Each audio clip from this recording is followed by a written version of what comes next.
Russel Brand, this is the Trews. Today we're looking at some Fox News coverage of the conflict between Israel and Palestine. The reason we sort of did this, we're talking about this issue, people keep asking, and the reason that we haven't is because it's notoriously one of the issues that for millennia has been irresolvable. So how will we tackle this age-old problem? Well, we don't know. We'll know in 5 minutes. It is 4 in the morning in Israel, and we are hearing artillery shells constantly landing in Gaza tonight. What about that, Brooke? What does it mean for us? Well, I think it means that we have to pay attention very, very closely, because there are several reasons why Americans should care very deeply about this current conflict. And number one, because of 9/11, because Hamas and Al-Qaeda are the same type of Islamist terrorist groups that are theologically motivated with the goal of destroying the West.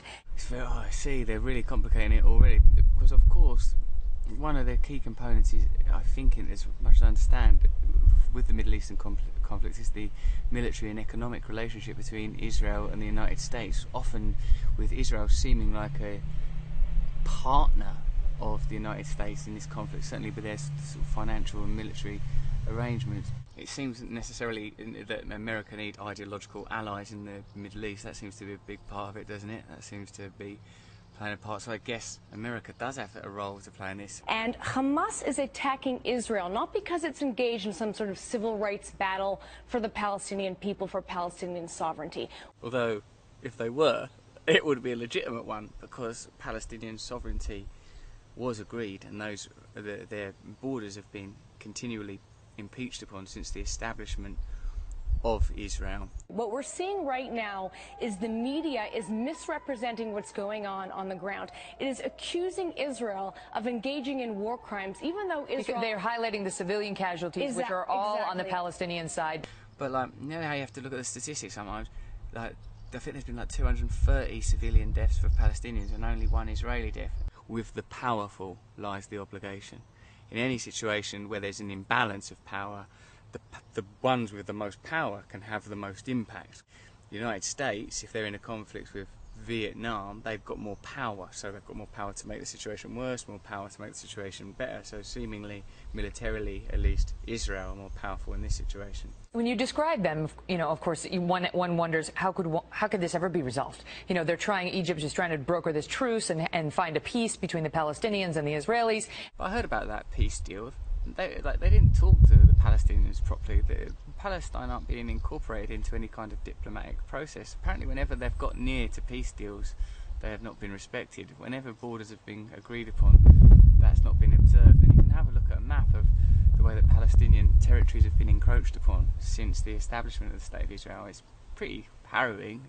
How can we ever, you watch the artillery shelling land and continue tonight, and you think, there's no way out. Hamas isn't going to say, okay, Israel, you get to exist. I think the only way that we can have a positive impact is for the West not to provide military or financial assistance to either side, to condemn violence on both sides and to insist on a peaceful solution. That's obvious, isn't it? That's obvious. Am I going to get in trouble for saying that? Probably, but I'm in a graveyard and I will die anyway. It becomes a propaganda tool for them to keep things going. They want this going further into the future. This is a PR war for Hamas. Hamas did not attack Israel because it thinks it's going to win. Hamas knows it's going to lose.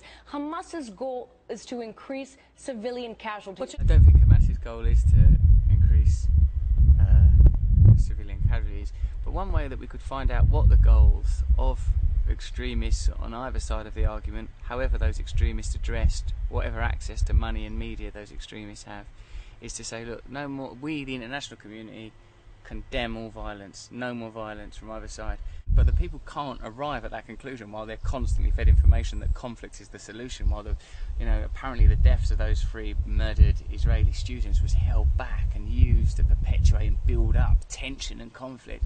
But we ain't got no consensus. None of us want that to be going on over there. We're all outraged by death on either side. We ain't got no voice. It's being made by people that are not accountable to us. The UN ain't accountable to us. Our own governments are not accountable to us. Because behind it all will be all sort of military treaties, financial treaties, trade agreements and pacts, deals over there to get oil, deals over there to maintain this relationship with Saudi Arabia and this relationship with Egypt. And what's behind all of that? It ain't religion, it's money. they're winning the PR battle because the Western media is allowing them to, and they're also winning in the sense that the Obama administration has refused to cut off funding to the Palestinian Authority, even though it has now announced a partnership with Hamas. So you can make the argument that U.S. taxpayer dollars are going towards aiding and abetting a terrorist group, a designated terrorist group. I mean, that's just language, terrorist group. I'll tell you where American tax dollars are definitely going. Israel. There's no doubt about that. Some very powerful lobbying groups representing the interests of Israel in American politics. That is currently engaged in a war against our ally and murdering its own civilians in the process. It's important to keep this in mind as you watch, you know, the darkness there in Israel. We're so far away there in Gaza and wonder why. Why are we covering this? Why is this all over every major channel? Those are some of the reasons why. Brooke, good to see you. Well done. On Fox News, they have to explain why that's important. I've met lots of people in America. Some of them must be watching Fox News, much as I've met people who read the Daily Mail in England, and everyone's beautiful, basically, if that's the frequency that we choose to commune on, if that's the aspect of our consciousness we choose to elevate. So I suppose that the only thing we can do is, as one, make a decision that we want peace, not to support or perpetuate violence by funding military activity on either side. That is some truths, that is some complex truths. But before you get anxious, remember, you'll be dead soon. Bye-bye.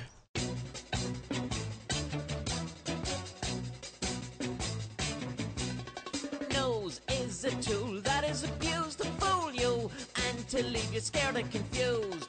Trews is like the nose. If the nose was true, I want some Trews. Let's have some Trews.